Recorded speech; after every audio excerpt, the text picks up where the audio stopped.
Hi hello ನಮಸ್ಕಾರ ವೀಕ್ಷಕರೇ, welcome to spotlight. ಪಯಣ ರೀಲಿಂದ ರಿಯಲ್ಗೆ. ನಾನು ನಿಮ್ಮ ಹರಿಣಿ ನಟರಾಜ್. ಸ್ಪಾಟ್ಲೈಟ್ ವೀಕ್ಷಕರೇ, ಸುಮನಾ ಕಿತ್ತೂರ್ ಅವರ ನಿರ್ದೇಶನದಲ್ಲಿ ಸ್ಲಂಬಾಲ ಅಂತ ಒಂದು ಸಿನಿಮಾ ಬರುತ್ತೆ. ಆ ಸಿನಿಮಾದಲ್ಲಿ ನಮ್ಮ ಧರ್ಮ ಅವರು ಒಂದು ಮೇಜರ್ ಪಾತ್ರವನ್ನು ಮಾಡ್ತಾರೆ. ಆ ಪಾತ್ರ ಯಾವುದು, ಆ ಸಿನಿಮಾದಲ್ಲಿ ಇವ್ರಿಗೆ ಆದಂಥ ಎಕ್ಸ್ಪೀರಿಯನ್ಸ್ ಏನು, ಎಲ್ಲೆಲ್ಲಿ ಶೂಟ್ ಆಯಿತು, ಎಲ್ಲವನ್ನು ಸಂಪೂರ್ಣವಾಗಿ ಈ ಸಂಚಿಕೆಯಲ್ಲಿ ನಾವು ತಿಳ್ಕೊಳ್ಳೋಣ. ಬನ್ನಿ ಅವರನ್ನು ಕಾರ್ಯಕ್ರಮಕ್ಕೆ ಸ್ವಾಗತಿಸೋಣ. ಸರ್ ನಮಸ್ಕಾರ. ಕಾರ್ಯಕ್ರಮಕ್ಕೆ ಸ್ವಾಗತ. Thank you. ಸ್ಲಂಬಾಲ ಅಂತ ಒಂದು ಸಿನಿಮಾವನ್ನು ಮಾಡ್ತೀರಾ. ಅದು ಪೊಲಿಟಿಕಲ್ ಮತ್ತು ರೌಡಿಸಮ್ ಪೂರ ಸಿನಿಮಾ. ಆ ಸಿನಿಮಾ ಹೇಗೆ ಬಂತು, ಎಕ್ಸ್ಪೀರಿಯನ್ಸ್ ಹೇಗಿತ್ತು? ಅದೇ ನಮ್ಮ ಸುಮನಾ ಕಿತ್ತೂರೇ ಡೈರೆಕ್ಷನ್ನು. ಹೌದು. ಅವರು ಈ ಸಲ ಹೇಳಿದಾಗ ನಾನೇನು ಕ್ಯಾರೆಕ್ಟರ್ ಕೇಳಕ್ಕೆ ಹೋಗಲಿಲ್ಲ. ಸುಮನಾ ಕಿತ್ತೂರು ಆಲ್ರೆಡಿ ಎದೆಗಾರಿಕೆಯಲ್ಲಿ ಮೇಜರ್ ರೋಲ್ ಕೊಟ್ಟಿದ್ರು. ಸೊ ನನ್ನ ನಂಬಿಕೆ ಇತ್ತು. ಸೊ ಇದರಲ್ಲಿ ಒಂದು ರೌಡಿ ಪಾತ್ರ ಅಂತ ಹೇಳಿದ್ರು. ಆಮೇಲೆ ರಿಯಲ್ ಇನ್ಸಿಡೆಂಟ್ಸ್ ಇದು ಭದ್ರಾವತಿ ಮಂಜು ಅಂತಿದ್ದ, ಆ ರೋಲೇ ನೀವು ಮಾಡ್ತಾ ಇದ್ದೀರಾ, ಹಾಗೆ ಸರಿ ಆಯಿತು. ನನ್ನ ತಾಯಿ ರೋಲ್ ಬಂದು ಗಿರಿಜಾ ಲೋಕೇಶ್ ಅವರು ಮಾಡಿದ್ದಾರೆ. ತುಂಬ ಖುಷಿಯಾಗುತ್ತೆ ಅದರಲ್ಲಿ. ಆಮೇಲೆ ಶಶಿಕುಮಾರ್ ಅವರು ಇದ್ದಾರೆ, ಬಿ ಸುರೇಶ್ ಅವರು ಇದ್ದಾರೆ, ಎಲ್ಲ ಒಳ್ಳೊಳ್ಳೆ ಆ್ಯಕ್ಟ್ರುಗಳೇ. ಆಮೇಲೆ ನಮ್ಮ ದುನಿಯಾ ವಿಜಿ ಜೊತೆ ಆಲ್ರೆಡಿ ಮಾಡಿದ್ದೆ ನಾನು ಸಿನಿಮಾ. ಅದು ಬಿಟ್ಟರೆ ನಾನು ಸ್ಲಂಬಾಲನೇ ಮಾಡಿದ್ದು. ಒಂದು ನಿಜ ಹೇಳಬೇಕು ಅಂದರೆ ಅದು ಆ ಸಿನಿಮಾಲಿ ನನ್ನ ಸಾಯಿಸೋ ಸೀನೇ ಒಂದು ಡಿಫ್ರೆಂಟ್ ಆಗಿತ್ತು. ಅದು ಸಕ್ಕತ್ತಾಯ್ತು. ಹಂಗೆ ಮಾತಾಡ್ತೈತಿ ಏನು ಇಡೀ ಇಂಟರ್ವಲ್ ಪಾಯಿಂಟ್ವರೆಗೂ ಈ ಮಂಜನ್ನ ಹೆಂಗೆ ಸಾಯಿಸೋದು ಅನ್ನೋದೇ ಒಂದು ದೊಡ್ಡ ಇದಿದೆ. ಡಿಸ್ಕಷನ್ ನಡೀತಾ ಇರುತ್ತೆ. ಆ ಪೊಲಿಟಿಷಿಯನ್ಸ್ ಆಗಲಿ, ACP ಶಶಿಕುಮಾರ್ ಆಗಲಿ, ಈ ಕಡೆ ದುನಿಯಾ ವಿಜಿ, ಏನೋ ಒಂದು ಬೈ ಮಿಸ್ಟೇಕಲ್ಲಿ ಒಂದು ಬಾರಲ್ಲಿ ಸಿಕ್ಬಿಡ್ತೀವಿ. ಅಲ್ಲಿ ಬೇಡ ಅಂತ ಹೇಳಿದ್ರು ಅವ್ನ ಅಸೋಸಿಯೇಟ್ಸ್ ಎಲ್ಲ ಅವ್ನು ಧೈರ್ಯ ಮಾಡಿ ಟ್ಯೂಬ್ಲೈಟ್ ಹೊಡೆದಾಕಿ ಅಲ್ಲೇ ಸಾಯಿಸ್ಬಿಡ್ತಾರೆ ನನ್ನ. ಅದು ತುಂಬ ಚೆನ್ನಾಗಿ ಮಾಡಿದ್ದಾರೆ. ಆಮೇಲೆ ಆ ಸಿನಿಮಾನೂ ಅಷ್ಟೇ ಸುಮನಾ ಕಿತ್ತೂರ್ ಅವ್ರಿಗೆ ಭಾಳ ಹೆಸರು ಬಂತು. ಎಕ್ಸೆಪ್ಟ್ ಕಿರುಗಿರಿನ ಗಯಾಲಿಗಳು ಬಿಟ್ಟರೆ ಇನ್ನೆಲ್ಲ ಮೇಲ್ ಓರಿಯೆಂಟೆಡ್ ಡೈರೆಕ್ಷನ್ ಸಬ್ಜೆಕ್ಟ್ ಗ್ಯಾಂಗ್ಸ್ಟರ್ ಥರನೇ ಅದು ಬೊತ್ತವಾಗಿ ಮಾಡ್ತಾರೆ. ಭಾಳ ಖುಷಿ ಆಗುತ್ತೆ ಅದರಲ್ಲಿ. ಎಲ್ಲರೂ ನಮಗೆಲ್ಲ ಇನ್ನು ಶಶಿಕುಮಾರ್ ಅವರೆಲ್ಲ ನಾವೆಲ್ಲ ಒಟ್ಟಿಗೆ ಮಾಡಿದ್ದೀವಿ. ಸೊ ಭಾಳ ಚೆನ್ನಾಗಿ ಎಂಜಾಯ್ ಮಾಡ್ತಾಯಿದ್ವಿ ಸೆಟ್ಟಲ್ಲಿ. ತುಂಬ ಚೆನ್ನಾಗಿತ್ತು. ದುನಿಯಾ ವಿಜಿ ಅವರು ಯಾವ ಥರ ಇದ್ರು ಸರ್? ದುನಿಯಾ ವಿಜಿ ನಿಜವಾಗ್ಲೂ ಹೇಳ್ಬೇಕಂದ್ರೆ ಪಾಪ ಮಾಡಿರೋದೆಲ್ಲ ಒಂಥರ ರಫು ಇದೆಲ್ಲ. ನಿಜವಾಗ್ಲೂ ಸೆಟ್ಟಲ್ಲಾಗಲಿ ಕೋ-ಆರ್ಟಿಸ್ಟ್ಗಳ ಜೊತೆ ತುಂಬ ವೆರಿ ಫ್ರೆಂಡ್ಲಿ ನೇಚರು. ವಿಜಿ ಒಂಥರ ಪ್ರೀತಿ, ಅದು ಬೇರೆ ಥರನೇ ಪ್ರೀತಿ ನಮಗೆ. ಕೆಲವು ಸಬ್ಜೆಕ್ಟ್ಗೆಲ್ಲ ಕೇಳಬೇಕಾದ್ರೆ ಬಾದರ್ ಕೇಳೋಣ ಅಂತೆಲ್ಲ ಕರೀತಾ ಇದ್ದಾರೆ ಪಾಪ ನನಗೆ. ಆ ಥರ ಒಳ್ಳೆ ಸ್ನೇಹಿತ, ಒಳ್ಳೆಯ ವ್ಯಕ್ತಿ.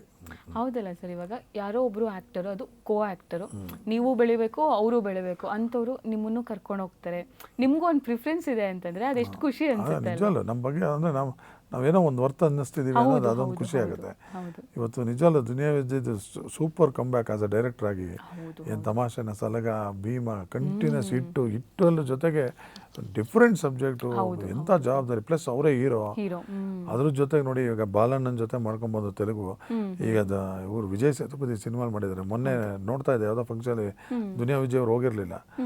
ಏನು ಹೊಗಳಿದ್ರು ಅವರು ವಿಜಯ್ ಸೇತುಪತಿ. ಅವರು ದುನಿಯಾ ಪಿಕ್ಚರ್ ನೋಡಿದ್ರಂತೆ ಅವರು, ಅದೆಲ್ಲ ಹೇಳ್ಕೊಂಡ್ರು ಅವರು. ಅವಾಗೆಲ್ಲ ಇನ್ನೂ ವಿಜಯ್ ಸೇತುಪತಿ ಇನ್ನೂ ಕ್ಲಿಕ್ ಆಗಿರಲಿಲ್ಲ. ಆವಾಗ ಕನ್ನಡದಲ್ಲಿ ಇಂಥ ಹೀರೋದಿಂದ ನೋಡಿದ್ರು. ಇವತ್ತು ನಮ್ಮ ಸಿನಿಮಾಲಿ ಅವರು ಸ್ಕ್ರೀನ್ ಶೇರ್ ಮಾಡಿದ್ದಾರೆ, ಖುಷಿ ಆಯಿತು ಅಂತೆಲ್ಲ ಹೇಳಿದ್ರು. ಒಂದು ಖುಷಿ ಆಗುತ್ತೆ. ಒಬ್ಬ ಇಂಡಿಯನ್ ಸ್ಟಾರ್ಗಳು ಬಂದು ಮಾತಾಡ್ತಾರೆ ಅಂದರೆ ನಮ್ಮ ಕನ್ನಡ ಸ್ಟಾರ್ ಬಗ್ಗೆ, ಅದೊಂದು ಖುಷಿ ಆಗುತ್ತೆ ನಿಜವಾಗ್ಲೂ. ಓಕೆ ಸರ್, ಅಮ್ಮ ಗಿರ್ಜಮ್ಮ ಅಂತ ಹೇಳಿದ್ರು, ಅವ್ರ ಜೊತೆ ಕಾಂಬಿನೇಷನ್ಸ್ ಎಲ್ಲ ಹೇಗಿತ್ತು? ಗಿರ್ಜಮ್ಮ ಯಾವಾಗ ನಮ್ಗೊಂಥರ ರಿಯಲ್ ಅಮ್ಮನೇ. ಅವರು ಒಂಥರ ಪ್ರೀತಿ, ಬಾರೋ ಹೋಗೋ ಹಿಂಗೆ ಮಾತಾಡ್ಸೋದು ಅವ್ರು ನನ್ನ. ಅವ್ರದ್ದು 2-3 ಸಿನಿಮಾ ನನಗೆ ತಾಯಿ ಪಾತ್ರ ಮಾಡಿದ್ದಾರೆ. ಆ ಪಿಕ್ಚರಲ್ಲಂತೂ ಸಖತ್ತು ಎಮೋಷ್ನಲ್ ಸೀನ್ ಅದು. ನನಗೆ ಅದಕ್ಕೆ ಮುಂಚೆನೇ ಅಂದರೆ ನನ್ನ ಇಂಟರ್ವಲ್ ಪಾಯಿಂಟ್ ಸಾಯಿಸೋಕೆ ಮುಂಚೆ ಇನ್ನೊಂದು ಸಲ ಸಾಯಿಸೋ ಅಂಥ ಅವಕಾಶ ಸಿಕ್ಕಿರುತ್ತೆ ದುನಿಯಾ. ಆದರೆ ತಾಯಿ ಜೊತೆ ಬರ್ತಾ ಇರ್ತೀನಿ ದೇವಸ್ಥಾನದಲ್ಲಿ.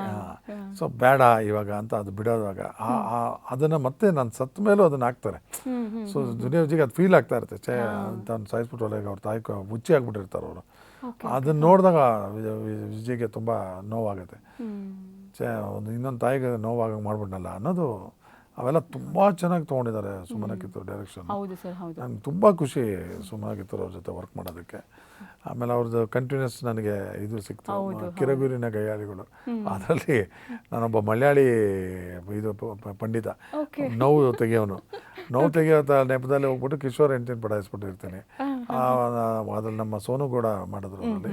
ಹೌದು ಅದರಲ್ಲಿ ಅವ್ರಿಗೆ ಹೂವು ಕೊಡೋ ಥರ ಇದು ಮಾಡಿ ಏನೋ ಮಾಡಿ ಪಾಪ ಅವ್ರನ್ನ ಕರ್ಕೊಂಡೋಗಿ ಕೊನೆಗೆ ಅವ್ರದ್ದು ಒಡವೆ ಎಲ್ಲ ಜೋಡಿಸಿ ಅವ್ರನ್ನ ಬಿಟ್ಟು ವಾಪಸ್ ಬಿಟ್ಟು ಕಳಿಸ್ಬಿಟ್ಟಿರ್ತೀನಿ ಆ ಥರ. ಅಂದರೆ ಬಟ್ ತುಂಬ ಆಮೇಲೆ ಅದು ಸಣ್ಣ ಪಾತ್ರನೇ ಇರ್ಬೋದು, ಬಟ್ ಅದು ಎಷ್ಟು ಹೈಲೈಟ್ ಆಯಿತು ಅಂದರೆ ನನಗೆ ಎಷ್ಟು ಹೆಸರು ತಂದು ಕೊಡ್ತು ಅಂದರೆ ಕಿರುಗುಳೆ ಎಲೆಗಳು ಸೂಪರಾಗಿ ಹೆಸರು ತಂದು ಕೊಡ್ತು. ಅದನ್ನು ತುಂಬ ಚೆನ್ನಾಗಿ ಸಣ್ಣ ಪಾತ್ರ ಅವರು ಸುಮನ ಕಿತ್ತೂರಿಗೆ ಗೊತ್ತಿತ್ತು.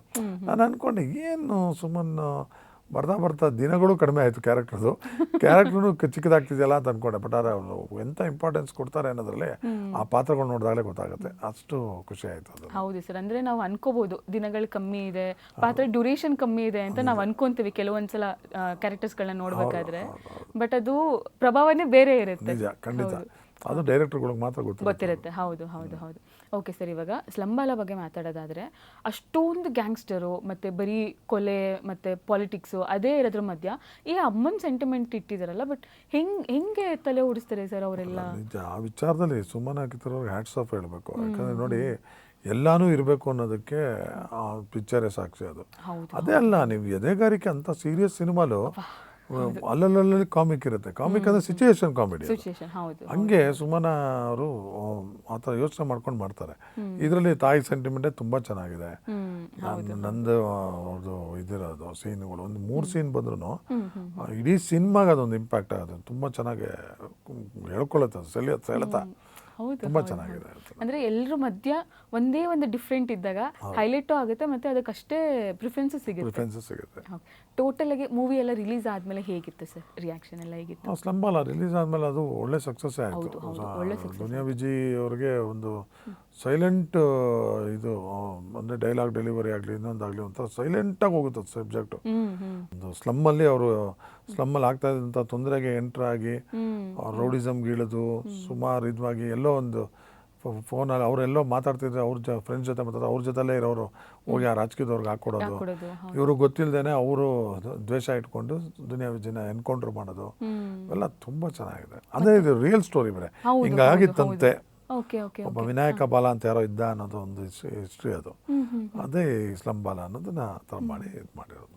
ಅಂದರೆ ಹೆಂಗೆ ಸಾಧ್ಯ ಅನಿಸುತ್ತೆ ಅಲ್ಲ ಸರ್, ಈ ಥರ ಎಲ್ಲ ಮೂವಿಗಳನ್ನ ನಾವು ನೋಡ್ಬೋದು. ಮೂವಿ ನೋಡೇ ನಮಗೆ ಅಷ್ಟೊಂದು ಶಾಕ್ ಆಗುತ್ತೆ ಅಂದರೆ ನಿಜ ಜೀವನದಲ್ಲಿ ಅವ್ರು ಅನುಭವಿಸಿರೋರು ಅವ್ರು ಹೆಂಗಿರ್ತಾರೆ ಅನ್ನಂಗಾಗುತ್ತೆ. ಅದು ನಿಜ ಜೀವನದಲ್ಲಿ ಅನುಭವಿಸೋರು ಇರ್ಬೋದು. ಬಟ್ ನನಗೆ ನಮ್ಮ ಸುಮನ್ ಅವರು ಪತ್ರಕರ್ತೆಯಾಗಿ ಯಾಕೆ ಹೋಗಿ ಯಾರ ಹತ್ರ ಡೈರೆಕ್ಷನ್ ಕಲಿತು ಅಂತಲೇ ಗೊತ್ತಿಲ್ಲ. ಯಾರ ಹತ್ರನೂ ವರ್ಕ್ ಮಾಡಿಲ್ಲ, ಇಷ್ಟು ಚೆನ್ನಾಗಿ ಡೈರೆಕ್ಷನ್ ಮಾಡಿದ್ದಾರೆ. ಅವ್ರ ಬಗ್ಗೆನೂ ನಾವು ಅಪ್ರಿಷಿಯೇಟ್ ಮಾಡಬೇಕು. ನಾವು ಸುಮನ ಕಿತ್ತೂರ್ ಬಗ್ಗೆ ಅದೊಂದು ನಾನು ಯಾವಾಗಲೂ ಅನ್ಕೋತಾ ಇರ್ತೀನಿ. ಎಷ್ಟೊಂದು ಸಿನಿಮಾ ವರ್ಕ್ ಮಾಡಿರೋರ್ಗು ಈ ಥರ commercial based plus action movies ಅಷ್ಟು ಈಸಿಯಾಗಿ ಮಾಡೋಕ್ಕಾಗಲ್ಲ. ಆಮೇಲೆ ಸುಮ್ಮನೆ ಆ್ಯಕ್ಷನ್ ಇಡಲ್ಲ ಅವರು, ಅದಕ್ಕೆ ರೀಸನ್ ಇರಬೇಕು, ಅದು ಇದ್ರೇ ಆ್ಯಕ್ಷನ್ ಇಡೋದು ಆ ಥರ. ಮತ್ತು ಯಾರು ಆರ್ಟಿಸ್ಟ್ಗಳೇನು ಯಾರೂ ಕಮ್ಮಿ ಇರೋರೆಲ್ಲ, ಎಲ್ಲರೂ ತುಂಬ ಹೆಸರು ಮಾಡಿರೋರು, ಅವರನ್ನು ಎಲ್ಲರನ್ನು ಮೇಂಟೈನ್ ಮಾಡಿಕೊಂಡು ತುಂಬ ಚೆನ್ನಾಗಿ ಮಾಡ್ತಿದ್ರು. ಸೆಟ್ಟಲ್ಲಂತೂ ನಮ್ಗೆ ಹೇಳಿದ್ನಲ್ಲ, ನಾವು ಆ್ಯಕ್ಟ್ ಮಾಡ್ತಾಯಿದ್ವಿ. ಆ್ಯಕ್ಟ್ ಮಾಡುವಾಗ ಮಾತ್ರ ತುಂಬ ಸೀರಿಯಸ್ನೆಸ್ ಇರೋದು. ಅದಾದಮೇಲೆ ತುಂಬಾ ಜಾಲಿಯಾಗಿರ್ತಾ ಇದ್ವಿ. ಆಮೇಲೆ ಒಂಥರ ಎಲ್ಲ ಟ್ರೀಟ್ಮೆಂಟ್ ಎಲ್ಲ ತುಂಬ ಚೆನ್ನಾಗಿರ್ತಿತ್ತು. ಸೇಮ್ ನಮ್ಮ ಅಗ್ನಿಶ್ರೀಧರ್ ಅವರೇ. ಬಟ್ ನಾವು ಏನೇ ಟ್ರೂ ಇವೆಂಟ್ಸ್ ಮೂವಿಗಳು ಮಾಡ್ತಿದ್ವಿ ಅಂತಂದ್ರೆ ಎಲ್ಲದಕ್ಕೂ ರೆಡಿ ಇದ್ದು ಮಾಡಬೇಕು, ಇನ್ಕ್ಲೂಡಿಂಗ್ ಆಕ್ಟರ್ಸ್. ಮತ್ತೆ ನಿಮಗೆ ಸಿಗ್ತಿದ್ದೆಲ್ಲ ಗ್ಯಾಂಗ್ಸ್ಟರ್ ಪಾತ್ರಗಳನ್ನೇ. ಸೊ ನೀವು ಎಕ್ಸ್ಟ್ರಾ ರೆಡಿ ಇರಬೇಕು. ಓಕೆ ಸರ್, ಮುಂದಿನ ಸಿನಿಮಾ ಪೊಗರು ಕೂಡ ಮಾಡ್ತೀರಾ. ಆ ಪೊಗರು ಹೇಗಾಯ್ತು ಸರ್? ಎಕ್ಸ್ಪೀರಿಯನ್ಸ್ ಹೇಗಿತ್ತು? ಅಯ್ಯೋ, ಪೊಗರು ಸಖತ್ತು. ಇದು ಏನಕ್ಕೆ ಅಂದರೆ ನಮ್ಮ ನಂದಾ ಸುಧೀರ್ ಡೈರೆಕ್ಟ್ರು, ಅದರಲ್ಲಿ ಒಂದು ಶಾಟ್ ಇದೆ, ಪ್ರತಿದಿನ 1,200 ಜನ ಇದು juniors full film ಸೆಟ್ಟಿಲ್ಲೇ, Ramoji Rao film ಸೆಟ್ಟಿಲ್ಲೇ set ಹಾಕಿದ್ದು. ಧ್ರುವ ಸರ್ಜಾ ಅಂತೂ ಒಂಥರ ಪ್ರಿಪೇರ್ ಆಗೋದೇ ಬೇರೆ ಥರ. ಏನು ಎಲ್ಲ ಮಿನಿಮಮ್ 10 ಪೇಜ್ ಡೈಲಾಗ್ ಒಂದೊಂದೇ ಶಾರ್ಟಿಗೆ ರೆಡಿ ಆಗೋರು ಅವರು. ಆ ಸಿನಿಮಾ ನೋಡಿದ್ರೆ ನಿಮ್ಗೆ ಗೊತ್ತಾಗುತ್ತೆ, ಎಲ್ಲ ಶಾರ್ಟು ಒಂದು ಕಟ್ಟೆ ಇರಲ್ಲ, ಹಂಗಂಗೆ ಲೆಂತ್ ಶಾರ್ಟು 7 ನಿಮಿಷ 10 ನಿಮಿಷ ಆ ಥರದ್ದೆಲ್ಲ ಶಾರ್ಟ್ಸ್ ಇದೆ. ಅದ್ರಲ್ಲಿ ನಮ್ದೊಂದು 7 ನಿಮಿಷ ಒಂದು ಶಾರ್ಟ್ ಇತ್ತು. ರವಿಶಂಕರ್ನ ರೈಡ್ ಮಾಡ್ತೀವಿ ನಾವು, ಅಂದರೆ ನೀವು ಲಂಚ ತೊಗೊಂಡಿದ್ದೀರಾ ಅಂತ ಹೇಳೋದಕ್ಕೆ. ಇಲ್ಲಿಂದ ಹತ್ಕೊಂಡು ಹೋಗೋದಿದೆ, ಅದು ಮಿನಿಮಮ್ ಅದು ಎಷ್ಟೋ ಇದೆ, ಒಂದು 60-70 ಸ್ಟೆಪ್ ಇದೆ. ಅದು ಹತ್ಕೊಂಡೋಗಿ ಆಫೀಸ್ ಒಳಗಡೆ ಹೋಗೋದು ಎಲ್ಲ ಒಂದೇ ಶಾರ್ಟು. ತುಂಬ ಅದಕ್ಕೆ ರಿಹರ್ಸಲ್ ಮಾಡಿದ್ದೀವಿ 3 ಸಲ, ಮಿನಿಮಮ್ 1.5 ಅವರ್ ರಿಹರ್ಸಲ್ ಮಾಡಿದ್ದೀವಿ. ರಿಹರ್ಸಲ್ ಮಾಡಿದ್ದು ಅದು ಶಾರ್ಟ್. ಹೋಗ್ತೀವಿ ಸೀದಾ ಹೋಗಿ ಹೊರಡೆ ಹೋಗಿ ರವಿಶಂಕರ್ಗೆ ನೀನು ಈ ಥರ ಹಿಂಗೆ ಲಂಚ ತೊಗೊಂಡಿದ್ದೆ ಇದೆ ಅಲ್ಲಿ ನೋಡಿದ್ರೆ ಇದರಲ್ಲಿ ಇರುತ್ತೆ, ಇದೆಲ್ಲ ಧ್ರುವ ಸರ್ಜಾನೇ ಪ್ಲ್ಯಾನ್ ಮಾಡಿರ್ತಾರೆ. ಹಂಗಾಗಿ 50,000 ಇರುತ್ತೆ, ಅದನ್ನ ಟಕ್ ಅಂತ ಅಲ್ಲಿ ಅರೆಸ್ಟ್ ಮಾಡ್ತೀವಿ. ಅರೆಸ್ಟ್ ಮಾಡಿ ಅಲ್ಲೊಂದಷ್ಟು ಡೈಲಾಗ್ ಒಂದು ಬೈದು ಮಾಡಿ ಕರ್ಕೊಂಬಂದು ಮತ್ತೆ ಬರ್ತಿದ್ದಂಗೆ ಶರಣ್ ಅವ್ರ ಅಪ್ಪ ಒಂದು ಕ್ಯಾರೆಕ್ಟರ್ ಮಾಡಿದ್ದಾರೆ. ಅದರಲ್ಲಿ ಅವ್ರು ಯಾಕೆ ಸಾರ್ ಹಿಂಗೆಲ್ಲ ಮಾಡ್ತಾರೆ, ಇಂಥ ಕೆಲಸ ಮಾಡಿದ್ದಾರೆ ಇವರು ಧ್ರುವ ಸರ್ಜಾ ಕರ್ಕೊಂಡೋಗಿ ಸಾರ್ ಇಂಥವ್ರು ಇದು ಮಾಡೋದು ಅಂತ ಅವ್ರ ಹತ್ರ ಒಂದಷ್ಟು ಮಾತು ಇದೆ. ಮತ್ತೆ ಮಧ್ಯದಲ್ಲಿ ಹಂಗೆ ಇಳಿತಾ ಪವಿತ್ರ ಲೋಕೇಶ್ ಇವ್ರು ಹೆಂಡ್ತಿರೋಳು ಅವ್ರು ಬರ್ತಾರೆ, ಏನಕ್ಕೆ ಇದು ಮಾಡ್ತಿದ್ದಾರೆ, ಏನಿದು ಸ್ಟೇಷನ್ ಬರಮ್ಮ ನೀನು ಅದೆಲ್ಲ ಇದು ಮಾಡಿ ಕಥೆ ಎಲ್ಲ ಕೇಳ್ಬೇಡ, ಅವ್ರ ಹತ್ರ ಒಂದಷ್ಟು ಮಾತಾಡ್ತೀವಿ. ಬರ್ತಿದ್ದಂಗೆ ಕ್ರೌಡ್ ಬರುತ್ತೆ, ಅಷ್ಟು ಜನ ಅಯ್ಯೋ ಇಂಥ ಸಾಹೇಬ್ರನ್ನ ಇದು ಮಾಡಿದ್ದೀರಾ ಹಾಗೆ. ಆ ಕ್ರೌಡ್ನ ಕ್ಲಿಯರ್ ಮಾಡೋದು ಕರೆಕ್ಟಾಗಿ ಇಲ್ಲೊಂದು 60 ಜನ ಹಿಂಗೆ ಹೋಗ್ಬೇಕು, ಅಲ್ಲೊಂದು 80 ಜನ ಹಂಗೆ ಓಡಬೇಕು, ಅದನ್ನು ಕರೆಕ್ಟಾಗಿ ಅದನ್ನು ಪ್ರಾಕ್ಟೀಸ್ ಮಾಡಿದ್ವಿ. ಅದಾದಮೇಲೆ ಬಂದು ಗಾಡಿಗೆ ಕೂರಿಸ್ಕೊತೀವಿ, ಗಾಡೀಲಿ ಹತ್ಕೊಂಡ್ಮೇಲೆ ಮತ್ತೆ ಪವಿತ್ರ ಲೋಕೇಶ್ ಅವ್ರು ಬರ್ತಾರೆ, ರಿಕ್ವೆಸ್ಟ್ ಮಾಡ್ತಾರೆ. ರಿಕ್ವೆಸ್ಟ್ ಮಾಡಿ ಇದನ್ನೆಲ್ಲ ಹಂಗೆ ಗಿಡ ಏನಿದೆ ಸ್ಟೇಷನ್ ಬಂತೇಳಿ ಅವ್ರನ್ನ ಕಳಿಸಿ ಮತ್ತೆ ಮುಂದೆ ಹೋಗ್ಬೇಕಾದ್ರೆ ಒಂದಷ್ಟು ಜನ ಅಡ್ಡ ಬರ್ತಾರೆ, ಅವ್ರನ್ನೆಲ್ಲ ಕ್ಲಿಯರ್ ಮಾಡ್ಕೊಂಡು ಅದು ಮಾಡಿ ಹೋಗೋವರೆಗೂ ಒಂದೇ ಶಾಟ್. ನಾವು ಇಷ್ಟೊತ್ತರೆಗೂ ಹೇಳಿದ್ದೀವಿ ಇದನ್ನು ಅಷ್ಟು ಜನ ಸಾವಿರಾರು ಜನ ಕ್ರೌಡಲ್ಲಿ ಮಾಡಬೇಕು, ಆ ಥರ ಎಲ್ಲ ಶಾರ್ಟ್ಸು ತುಂಬ ಚೆನ್ನಾಗೆ ಪಗುರಲ್ಲಿ ಭಾಳ ಎಕ್ಸ್ಪೀರಿಯೆನ್ಸ್ ಆಯಿತು. ತುಂಬ ಚೆನ್ನಾಗಿ ತೆಗೆದ್ರು ಅದು ಸಿನಿಮಾ. ಅದು ಕರೋನಾ ಟೈಮಲ್ಲಿ ಬಂದಿದ್ದು. ಕರೋನಾ ಟೈಮಲ್ಲಿ ಏನೋ ಒಂದು ಇದಾಗಿ ಸ್ವಲ್ಪ ಇದಾಯ್ತು ಅದು ಸಿನಿಮಾ. ಬಟ್ ಚೆನ್ನಾಗೆ ಸಿನಿಮಾ ಮಾತ್ರ ತುಂಬ ರಿಚ್ ಆಗಿ ತುಂಬ ಖರ್ಚು ಮಾಡಿದ್ರು. ಅಲ್ಲ ಸರ್, ಇಷ್ಟು ದೊಡ್ಡ ಸೀನು ಒಂದು ಶಾರ್ಟಲ್ಲಿ ತೆಗಿಬೇಕು ಅಂತಂದರೆ ಎಷ್ಟು ಟೈಮ್ ತೊಗೊಂತು ಸರ್? ಅದೇ ಹೇಳಿದ್ನಲ್ಲ, ಮಿನಿಮಮ್ ಅಂದರೆ ನಾವುಗಳೇ ರೆಗ್ಯುಲರ್ ಆರ್ಟಿಸ್ಟ್ ಇರೋದ್ರಿಂದ ಬೇಗ ಆಯಿತು. 1.5 hour ರಿಹರ್ಸಲ್. ಬೆಳಿಗ್ಗೆ 8 ರಿಹರ್ಸಲ್ ಸ್ಟಾರ್ಟ್ ಮಾಡಿದ್ದು, 9:45 10 ಗಂಟೆಗೆ ಫಸ್ಟ್ ಶಾಟ್ ಇದಾಯಿತು, ಟೇಕ್ ಓಕೆ ಆಯಿತು. ಒಂದೇ ಶಾರ್ಟಲ್ಲಿ ಹೋಗೋದು. ಅಯ್ಯೋ ನಮ್ದಿರಲಿ ಆ ಕ್ಯಾಮ್ರಾಮ್ಯಾನ್ಗೆ ಎಷ್ಟು ಹ್ಯಾಟ್ಸ್ ಆಫ್ ಹೇಳಿದ್ರು ಸಾಲದು. ಯಾಕೆಂದರೆ ನಾವು ಮೆಟ್ಲು ಇಳಿಯೋರು, ಅವರು ಹಿಂಗೆ ಇಳ್ಕೊಂಡು ಹೋಗ್ಬೇಕು, ಹಿಂದೆ ಇಳ್ಕೊಂಡು ಅದರಲ್ಲಿ ಬಿದ್ದಿದ್ರೆ ಏನು ಕತೆ ಪಾಪ ಅವ್ರಿಗೆ ಹಿಂದೆ ಸಪೋರ್ಟ್ ಇದ್ರು. 6 ಜನ ಇಳ್ಕೊಂಡು ಇದು ಮಾಡಿ ಹಿಂದೆ ನೋಡಿಕೊಂಡು ನಾವು ಇಳಿಯೋ ಸ್ಪೀಡ್ಗೆ ಅವರು ರಿವರ್ಸ್ ಇಳಿಬೇಕು. ಅದ್ರಲ್ಲಿ ಒಂದು ಚೂರು ಫ್ರೇಮ್ ಇದಾಗಲಿಲ್ಲ, ಫೋಕಸ್ ಹೋಗಲಿಲ್ಲ. ಅಷ್ಟು ಚೆನ್ನಾಗಿ ಪ್ರಿಪೇರ್ ಆಗಿ ಅಷ್ಟು ಪರ್ಫೆಕ್ಟಾಗಿ ಪ್ರಾಕ್ಟೀಸ್ ಮಾಡಿ ಫೋಕಸ್ ಎಲ್ಲ ಇದು ಮಾಡಿಕೊಂಡು ಎಲ್ಲ ಇದು ಮಾಡಿದ್ದು. ಅವೆಲ್ಲ ಹಿನ್ನೆಲೆ ಗೊತ್ತಾಗ್ಬಿಟ್ರೆ ನಿಜ ಹೊಟ್ಟೆ ಹೊಡೆದಂತ ಕೆಲವು ಸಿನಿಮಾ ಫ್ಲಾಪ್ ಆಗೋದಾಗ ಏನೇ ಇಂಥ ಸಿನಿಮಾ ಹೋಗ್ಬಿಡ್ತಲ್ಲ ಅಂತ ಅನ್ಸುತ್ತೆ. ನಮ್ಮ ಎಫರ್ಟ್ಗಳು, ಅವ್ರು ಮಾಡಿರೋ ಎಫರ್ಟ್ಗಳು, ಅವ್ರು ಮಾಡೋ ಥಾಟ್ಸ್, ಯೋಚನೆಗಳು, ಒಂದು ಹೊಸತನ ಎಲ್ಲ ಬೇಜಾರಾಗುತ್ತೆ. ಸರ್, ನಾವು ಟೆಕ್ನಿಷಿಯನ್ಸ್ ಬಗ್ಗೆ ಮಾತಾಡ್ತಾ ಇದ್ವಿ, ಅವ್ರು ಪಡೋ ಕಷ್ಟ. ಹೌದು, ನಾವು ಬರ್ತೀವಿ, ಮೇಕಪ್ ಹಾಕ್ಕೊತೀವಿ, ನಮಗೆ ಕುತ್ಕೊಂಡಿದ್ದ ಹತ್ರನೇ ಟೀ ಕಾಫಿ ಎಲ್ಲ ಕೊಡ್ತಾರೆ, ಜೊತೆಗೆ ಪೇಮೆಂಟ್ ಇರುತ್ತೆ, ನಮ್ಮ ಕೆಲಸ ಇರುತ್ತೆ. ಬಟ್ ಟೆಕ್ನಿಷಿಯನ್ಸ್ ಅಷ್ಟಿರಲ್ಲ. ಬಟ್ ಟೆಕ್ನಿಷಿಯನ್ಸ್ ಬಗ್ಗೆ ಮಾತಾಡಿದ್ರೆ ಏನು ಹೇಳ್ತೀರಾ ಸರ್ ನೀವು? ನಿಜವಾಗ್ಲೂ ಗ್ರೇಟ್. ಎಸ್ಪೆಷಲಿ ಈ ಥರ ಸಬ್ಜೆಕ್ಟ್ಗಳಲ್ಲಿ ತುಂಬ ಸಾವಿರಾರು ಜನ ಜೂನಿಯರ್ಸ್ ಇಟ್ಕೊಂಡು ಮಾಡುವಾಗಾದ್ರೆ ಕ್ಯಾಮ್ರಾಮ್ಯಾನ್ಗೆ ತುಂಬಾ ರಿಸ್ಕ್ ಇರುತ್ತೆ. ಕ್ಯಾಮ್ರಾಮ್ಯಾನ್ ಅಂತೂ ಪಾದರಸ ಥರ ಇರ್ತಾರೆ ಪಾಪ. ಆಮೇಲೆ ಕೆಲವು ಶಾರ್ಟ್ಸ್ ಎಲ್ಲ ಕೈಯಲ್ಲೇ ಇಟ್ಕೊಂಡು ಮಾಡ್ತಾರೆ ಕ್ಯಾಮ್ರಾನ. ಅದು ಎಷ್ಟು ಕಷ್ಟ ಅಂದರೆ ಅದು ಭಾಳ ಸ್ಟ್ರೆಂತ್ ಬೇಕು, ವೆಯ್ಟು, ಪ್ಲಸ್ ಅದನ್ನ ಅಲ್ಲಾಡಿಸ್ಬಾರ್ದು. ಅವೆಲ್ಲ ತುಂಬ ಇದಿದೆ ಟೆಕ್ನಿಷಿಯನ್ಸ್ ಅವರೇ ಅಂತ. ಆಮೇಲೆ ಅಸೋಸಿಯೇಟ್ಸ್ ಆಗಲಿ, ಆಮೇಲೆ ಒಂದು ಈ ಸಣ್ಣ ಲಾಸ್ಟ್ ಅಸಿಸ್ಟೆಂಟ್ ಡೈರೆಕ್ಟ್ರು ಕೂಡ ಅವನು ಕಂಟಿನ್ಯೂಟಿ ನೋಡ್ಕೋಬೇಕು, ಹಿಂದ್ಗಡೆ ಫೀಲ್ಡ್ ಕ್ಲಿಯರ್ ಮಾಡ್ತಿರ್ಬೇಕು, ನಮ್ಮ ಹಿಂದ್ಗಡೆ ನಿಂತಿರೋರು. ಆಮೇಲೆ ಅದ್ರಲ್ಲಿ ಆ ಜೂನಿಯರ್ಸ್ ಫೇಸ್ಗಳು ಅಬ್ಸರ್ವ್ ಮಾಡ್ತಿರ್ಬೇಕು. ಸೀರಿಯಸ್ ಸೀನ್ ಮಾಡ್ತಿರ್ತೀವಿ, ನಗ್ತಾ ಇರ್ತಾರೆ. ಅದೆಲ್ಲ ಎಷ್ಟು ಕಷ್ಟ ಇದೆ ಅಂದರೆ ಅದೆಲ್ಲ ಅಬ್ಸರ್ವ್ ಮಾಡಬೇಕು. ಇದಕ್ಕೆ ಇವಾಗ ಮಾನಿಟರ್ಸ್ ಏನಕ್ಕೆ ಇಟ್ಕೋತಾರೆ ಅಂದರೆ ಮುಂಚೆ ಅದೆಲ್ಲ ಇರಲಿಲ್ಲ. ಮುಂಚೆ ಅದು ಇರಲಿಲ್ಲ ಅಂದ್ರೂ ಆಗಿನ ಜನ ಭಾಳ ಸೀರಿಯಸ್ ಆಗಿರೋರು, ತುಂಬ ಚೆನ್ನಾಗಿ ಮಾಡಿಸೋರು ಡೈರೆಕ್ಟ್ರು. ಆಮೇಲೆ ಸೈಲೆನ್ಸ್ ಇರೋದು. ಈಗ ತುಂಬ ಈ ಮೊಬೈಲ್ಗಳು ಅದು ಇದು ಎಲ್ಲ ಬಂದ್ಬಿಟ್ಟು ತುಂಬ ಡಿಸ್ಟರ್ಬೆನ್ಸ್ ಆಗುತ್ತೆ. ರೋಡ್ ಸೀನ್ಸ್ ಎಲ್ಲ ಮಾಡೋಕ್ಕಾದ್ರೆ ಭಾಳ ಕಷ್ಟ. ಒಬ್ಬ ವಿಡಿಯೋ ಮಾಡ್ತಿರ್ತಾನೆ, ಅವನು ಜೂನಿಯರ್ ಆಗಿ ನಿಂತಿರ್ತಾನೆ, ಗೊತ್ತಿಲ್ಲದೆ ವಿಡಿಯೋ ಮಾಡ್ತಿರ್ತಾನೆ. ಅದೆಲ್ಲೋ ನೋಡಿದಾಗ ಸೀನ್ ಓಕೆ ಮಾಡ್ಬಿಟ್ಟಿರ್ತೀವಿ, ಏನು ಹತ್ತತ್ರ 1.5-2 ನಿಮಿಷ ಮಾತಾಡಿರ್ತೀವಿ ಡೈಲಾಗು, ಅದೊಂದರಿಂದ ಅವ್ರು ರೀಟೇಕ್ ಆಗುತ್ತೆ. ಎಷ್ಟು ಬೇಜಾರಾಗ್ಬಿಡುತ್ತೆ ಅಂದರೆ 1-2 ರೀಟೇಕ್ ಮಾಡ್ಬೋದು. ಮೂರನೇದು ನ್ಯಾಚುರಲ್ ಆಗಿ ಬರಲ್ಲ, ಬೇಗ ಮುಗಿಸಿದ್ರೆ ಸಾಕಪ್ಪ ಅಂತ ಆ್ಯಕ್ಟ್ ಮಾಡ್ಬಿಡ್ತೀವಿ, ಆ್ಯಕ್ಟಿಂಗ್ ಬಂದ್ಬಿಡುತ್ತೆ, ಆ ನ್ಯಾಚುರಲಿಟಿ ಹೋಗ್ಬಿಡುತ್ತೆ. ಇವೆಲ್ಲ ಟೆಕ್ನಿಷಿಯನ್ಸಿಂದನೇ ಅವರೆಷ್ಟು ಪರ್ಫೆಕ್ಷನ್ ಆಗಿ ನೋಡ್ಕೋತಾರೆ, ಅದ್ರ ಮೇಲೆ ನಮ್ಗೆ ಈಸಿ ಆಗುತ್ತೆ ಆ್ಯಕ್ಟರ್ಸ್. So main ಟೆಕ್ನಿಷಿಯನ್ಸೇ. ಮತ್ತೆ ಇವ್ರುಗಳು ಆಗ್ಬೋದು, ಲೈಟ್ ಬಾಯ್ಸ್ಗಳಾಗ್ಬೋದು, ನಮಗೆ ಇದನ್ನ ಇಟ್ಕೊಂಡು ಹೋಗ್ತಿರ್ತಾರೆ, ಥರ್ಮೋಕೋಲ್ ಇಟ್ಕೊಂಡು ಹೋಗ್ತಿರ್ತಾರೆ, ಅದೆಲ್ಲ ಎಷ್ಟು ವಾಕ್ ಮಾಡ್ತಿರ್ಬೇಕಾದ್ರೆ ಅದು ಟ್ರಾಲಿಲಿ ಹಾಕೊಂಡು ಪಾಪ ಅದು ಇಟ್ಕೊಂಡು ಅದು ಒಂದು ಚೂರು ಇದಾಗಬಾರ್ದು ಇದು ಅಲ್ಲ. ನೀವು ಹೇಳಿದಾಗೆ ತುಂಬ ಒಬ್ಬೊಬ್ರದ್ದು ತುಂಬಾ ಕಾಂಟ್ರಿಬ್ಯೂಷನ್ ಇರುತ್ತೆ ಸಿನಿಮಾಗೆ. ಇಷ್ಟೆಲ್ಲ ಕಷ್ಟಪಟ್ಟು ಅಷ್ಟೊಂದು ದುಡ್ಡು ಹಾಕಿ ಎಷ್ಟೋ ಸಂಸಾರಗಳು ನಡೀತಾ ಇರುತ್ತೆ ಅದರಿಂದನೇ. ಎಂಡ್ ಆಫ್ ದ ಡೇ ಏನೋ ಆಗುತ್ತೆ ಸಿನಿಮಾ ಅಂತ ಅನ್ಕೊಂಡು ಥಿಯೇಟ್ರಿಗೆ ಹೋದ್ರೆ ಜನ ಬಂದಿರಲ್ಲ. ಅದು ಈಗ ನಡುವೆ ನಮ್ಗೆ ಆಗ್ತಾರೆ ಈ ಒಂದು 10 ವರ್ಷದಲ್ಲಿ ಇದೆಲ್ಲ ನಡೀತಾ ಇದೆ. ತುಂಬಾ ಜಾಸ್ತಿ ಆಗ್ಬಿಟ್ಟಿದೆ ತುಂಬ ಇವಾಗ. ಜಾಸ್ತಿ ಆಗ್ಬಿಟ್ಟಿದೆ. ಹೌದು. ಆಮೇಲೆ ಅಷ್ಟು ಚೆನ್ನಾಗಿ ಮಾಡಿರ್ತಾರೆ, ನೋಡಿದಾಗ ಏನ್ರಿ ಸಿನಿಮಾ ಇದು ಸಖತ್ತಾಗಿದೆ, 100% ಇದು ಓಡುತ್ತೇರಿ ಅಂತ ಇದ್ದಿದ್ದ ಕಾಲ ಏನಿದ್ರು ಈ 2010-12 ಒಳಗಡೆನೆ. ಹೌದು ಹೌದು. ಈಗ ಹಂಗಿಲ್ಲ. ಜನನ first day first show 4 show first ತುಂಬಿಸ್ರಿ ಜನನ, ಆಮೇಲೆ ಅವರು ಆಚೆ ಹೋಗಿ ಹೇಳೋದ್ರ ಮೇಲೆ ಡಿಪೆಂಡ್. ಫಸ್ಟ್ ಡೇನೇ ಬರೋದೇ ಇಲ್ವಲ್ಲ.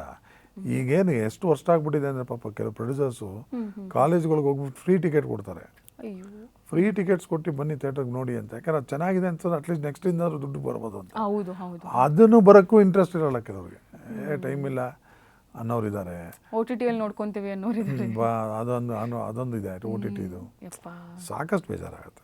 ಮತ್ತೆ ನೋಡೋರು ಸರಿ ಹೆಂಗಾಗಿದೆ ಅಂತಂದ್ರೆ ನೋಡ್ತಾರೆ ಇಷ್ಟು ಕಷ್ಟಪಟ್ಟು ಫೈಟ್ ಮಾಡಿ ಫೈಟೇ ಚೆನ್ನಾಗಿಲ್ಲ, ಸಾಂಗೇ ಚೆನ್ನಾಗಿಲ್ಲ, ಅದರಿಂದ ಎಷ್ಟು ಎಫರ್ಟ್ಸ್ ಇರುತ್ತೆ, ಎಷ್ಟು ಜನ ನಿದ್ದೆಗೆಟ್ಟಿರ್ತಾರೆ, ಅದು ಯಾರು ಯಾವುದನ್ನು ಯೋಚನೆನೂ ಮಾಡಲ್ಲ. ಮತ್ತು ಅವ್ರಿಗೆ ನಾವು ಯೋಚನೆ ಮಾಡಿ ಅಂತ ಎಕ್ಸ್ಪೆಕ್ಟು ಮಾಡೋಕ್ಕಾಗಲ್ಲ.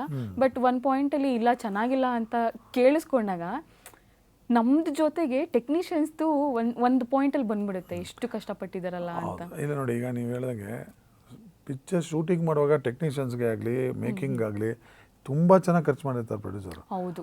ಅದು ಯಾಕೆ ರಿಲೀಸ್ ಟೈಮ್ಗೆ ಒಂದಷ್ಟು ದುಡ್ಡು ಇಟ್ಕೊಂಡಿರಲ್ವೋ, ಇಲ್ಲ ಮಾಡೋಕ್ಕೆ ಮನ್ಸು ಬರಲ್ವೋ ಅವ್ರು ಖರ್ಚು ಮಾಡೋಕ್ಕೆ, ಅದಕ್ಕೂ ಅರ್ಥನೇ ಆಗ್ತಾಯಿಲ್ಲ. ಏನೂ ಮಾಡೋಕ್ಕಾಗಲ್ಲ. ಇವಾಗ ಮೀಡಿಯಾ ಇದು TRP ಇವರು ಆಮೇಲೆ ಅವ್ರಿಗೆಲ್ಲ ದುಡ್ಡು ಕೊಟ್ರೇ ಅವರು ಟಿ ವಿಲಿ ಇದು ಮಾಡೋದು. ಸೊ ಅವ್ರಿಗೆ ಅಟ್ಲೀಸ್ಟ್ ಆಗಿದ್ದಾಗಲಿ ಖರ್ಚು ಮಾಡಬೇಕು. ಜನನ ಥಿಯೇಟ್ರಿಗೆ ಬರೋಂಗೆ ಇಲ್ಲ. ಈಗ ಯೂಟ್ಯೂಬರ್ಸ್ ಏನೋ ಬಂದಿದ್ದಾರೆ ಅಂತ ಅವರು ಹೇಳ್ತಾರೆ.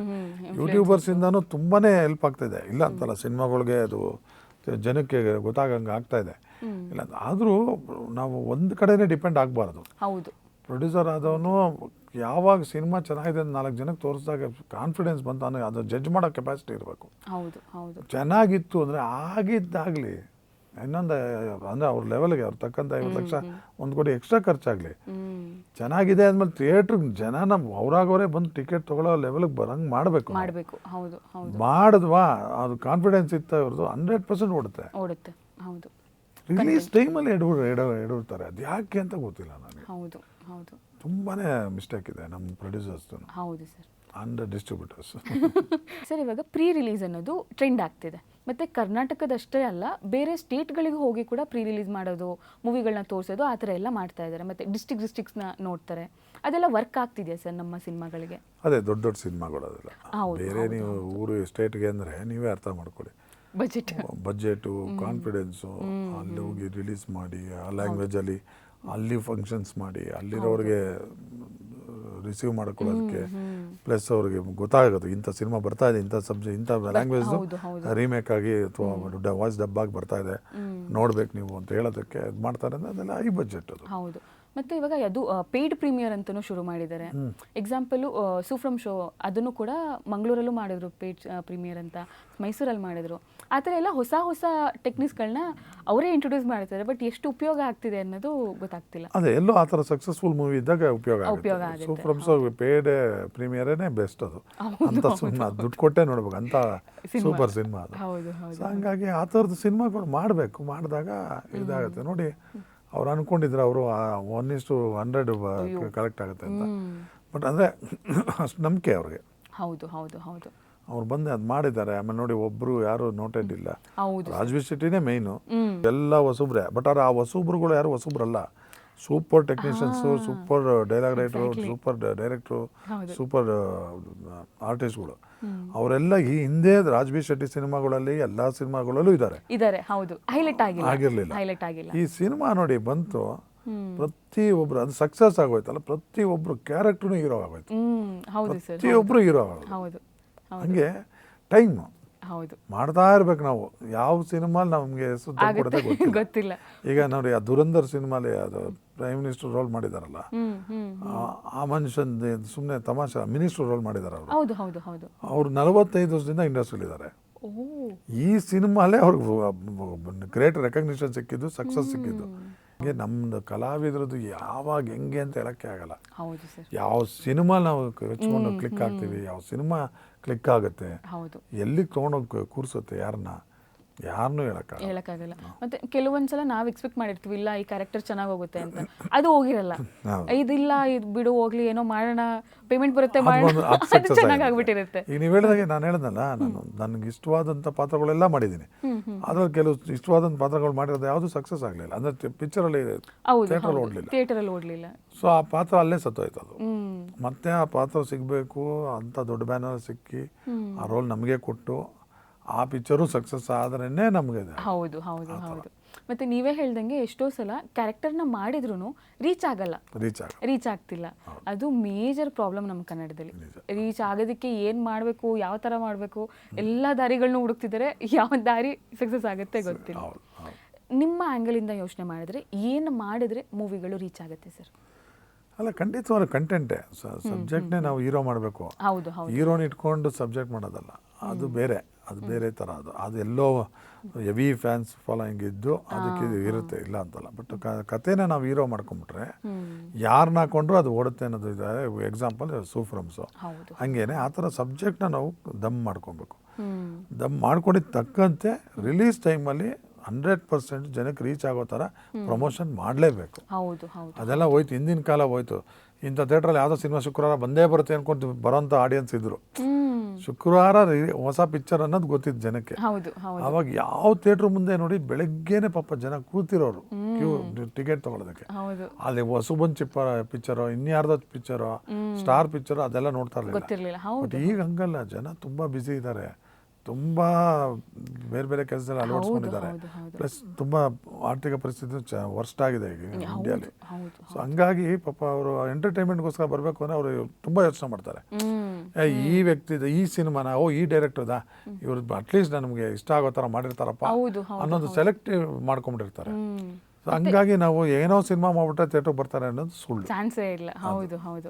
ಮತ್ತೆ ಜನಗಳು ಈ ಕ್ಯಾಮ್ರಾಮನ್ನು, ಈ ಡೈರೆಕ್ಟರು, ಈ ಆಕ್ಟರು, ಆ ಥರ ಎಲ್ಲ ಟೆಕ್ನಿಕಲ್ ಆಗಿ ನೋಡೋಕೆ ಶುರು ಮಾಡ್ಬಿಟ್ಟಿದ್ದಾರೆ ಅವರು. ಮತ್ತೆ ಅವರೇ ಕ್ರಿಯೇಟರ್ ಇದ್ದಾರೆ, ಅವರೇ ಎಡಿಟರ್ ಇದ್ದಾರೆ ಮನೆಗಳಲ್ಲಿ, ಕಂಟೆಂಟ್ ಅಂತ ಹೇಳ್ಬಿಟ್ಟು. ಸೊ ಎಲ್ಲಾ ಕಡೆಯಿಂದನೂ ಎಲ್ಲಿ ಫಿಲ್ ಮಾಡಬೇಕು ಅನ್ನೋದು ಯಾರಿಗೂ ಗೊತ್ತಾಗ್ತಿಲ್ಲ ಅಷ್ಟೇ. ಖಂಡಿತ. ಓಕೆ ಸರ್, ಇಷ್ಟೊತ್ತು ನಮ್ಮ ಜೊತೆ ಕೂತ್ಕೊಂಡು ನಿಮ್ಮ ಎಕ್ಸ್ಪೀರಿಯನ್ಸ್ನ ಶೇರ್ ಮಾಡಿದ್ದಕ್ಕೆ ತುಂಬ ಧನ್ಯವಾದಗಳು. ಸೊ ವೀಕ್ಷಕರೇ, ನೋಡಿದ್ರಲ್ಲ, ನಮ್ಮ ಧರ್ಮ ಅವರ ಅಭಿನಯದ ಸ್ಲಂಬಾಲ ಹಾಗೂ ಪೊಗರು ಸಿನಿಮಾಗಳ ಬಗ್ಗೆ ಸಾಕಷ್ಟು ವಿಚಾರಗಳನ್ನ ನಾವು ತಿಳ್ಕೊಂಡ್ವಿ. ಅದ್ರ ಜೊತೆಗೆ ಅವ್ರ ಎಕ್ಸ್ಪೀರಿಯನ್ಸ್ ಹೇಗಿತ್ತು ಅಂತಲೂ ನಾವು ತಿಳ್ಕೊಂಡ್ವಿ. ನಾನಂತೂ ಈ ಸಂಚಿಕೆನ ತುಂಬಾ ಎಂಜಾಯ್ ಮಾಡಿದೆ, ನೀವು ಕೂಡ ಎಂಜಾಯ್ ಮಾಡಿರ್ತೀರಾ ಅಂತ ಅನ್ಕೊತೀನಿ. ಹಾಗಾದರೆ ನಿಮ್ಮ ಭೇಟಿ ಮುಂದಿನ ಸಂಚಿಕೆಯಲ್ಲಿ. ಅಲ್ಲಿವರೆಗೂ ಸಣ್ಣ ಉದಯ ಕಾಮಿಡಿ ನೋಡ್ತಾ ಇರಿ, ನಗ್ತಾ ಇರಿ. ಸ್ಪಾಟ್ಲೈಟ್.